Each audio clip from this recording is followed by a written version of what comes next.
Hayi wemaZulu namaXhosa namaNdebele namaSwati sinenkinga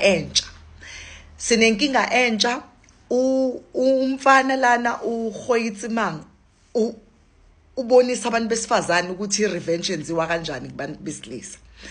Manje sinenkinga ngoba sikwazi ukuzwa ulimi lo lakhuluma ngalo, and manje futhi nje ngathi wenzela thina uthi singamuzwa ngempela.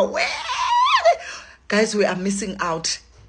Apparently ama revenge alapha kwi Revenge Diaries kuthiwa kushubile, kuthiwa kushubile. Ngicela ningitranslateele. Ngicela umuntu owaziyo ukuthi uGoyitsimang uthini angitranslateele la ngaphansi kwale video, because saze sasala sabantwana baka Jehova. iKZN yonke isele. Kusho ukuthi neEastern Cape isele. Swaziland isele. So yey saze sasala.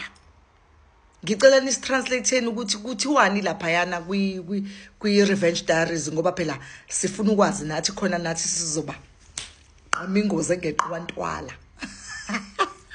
Ngicela ningichazele noma eyangisabaweli. Kuyimanje kune story sikasisi la ofuna i-revenge. Usisi istory sakhona sihamba kanjeni uthi Bongiwe Ndlovukazi ngicela ukuxoxela istory uthi I've been dating this guy. Lo guy lo ungiqambela amanga wathi usebenza ka Telkom. Uthi ke angitshela ukuthi ube nonkosikazi and bahlukene nonkosikazi. Unkosikazi maba ne divorce, uthi baseklisha i divorce, unkosikazi wathatha yonke into. Uthi ungitshela leke uGuy lo uthi mina beka umuntu oyiphethe kahle uGuy, so uwife was the problem. Uthi so maba divorce it's fine, abese acela uGel ukuthi ucela ba date ngempela uGel amdate with I hope yokuthi uGuy ulungile. Uthe makamdata uGuy nangempela kusho ukuthi uGuy usele nenye indlu nje evithi nje othi moyibona nje uyabona ukuthi sehlathini. Uthi ke uGuy ungitshela ukuthi uyasebenza kanti akasebenzi. Uthi lokhu ke mina from time to time ngoba uyangitshela ukuthi uyidivorce ithatha imali eningi, so usakhokhela ezinye izikweletu accumulate idivorce. Uthi uGuy bese engikhombisa indlu yakhe ngibona ukuthi okay hayi le ndlu kuyona into engahlala umuntu lena. Ngimtshela ukuthi okay sizokwenza iplan ukuthi sikhulume nomfana, atshela umfana ukuthi sizokwenza iplan ukuthi sizama ukuthi silungise le ndlu ukuze uqashise ngayo ukuze ukwazi ukwenza imali, accumulate imali side hustle yakho. Uthi ngempela umfana vume silungise indlu. Uthi Bongiwe ngilungise le yandlu, I think while sesiphakathi like ngispende almost 50,000 kule yandlu. In fact nje 50,000 and more.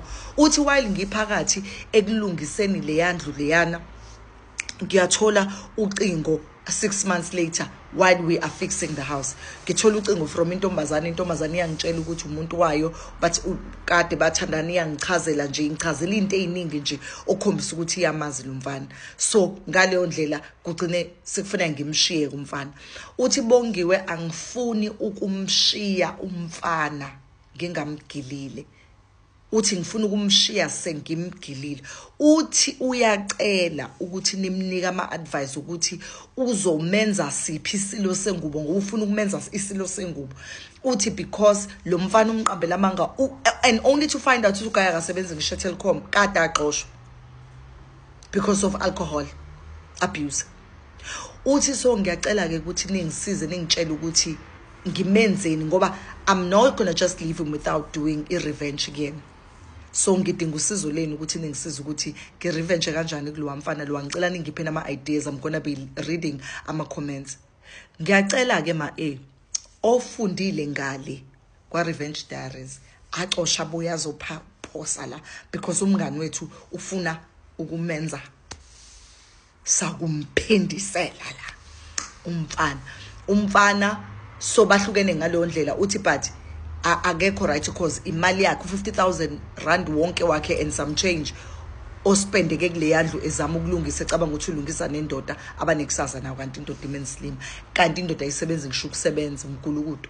So ngiyacela ke nihambe niyofunda ngalena nibuye nizotranslate ngapha nimtshele ukuthi umngane wethu akenze njani kodwa nje kushubile Revenge Diaries yo ngicela nimtshele ukuthi enze njani umngane wethu uthi ningaloku nimyala nimtshela ukuthi enene akamshiye umshiyile vele uthi kodwa ufuna ukuthi abemgila uthi uready ngisho ukuthi angawushisa lo amuzi awushisele phansi but before enza into ezomlukhuza ezombuphisa ucela nimsize ngenza into ezimild ezingeze imbophisa guys ke angingeni ke eyintweni ezikanjena ke ngoba umngane wethu ufuna usizo mina njengomuntu storyteller I tell stories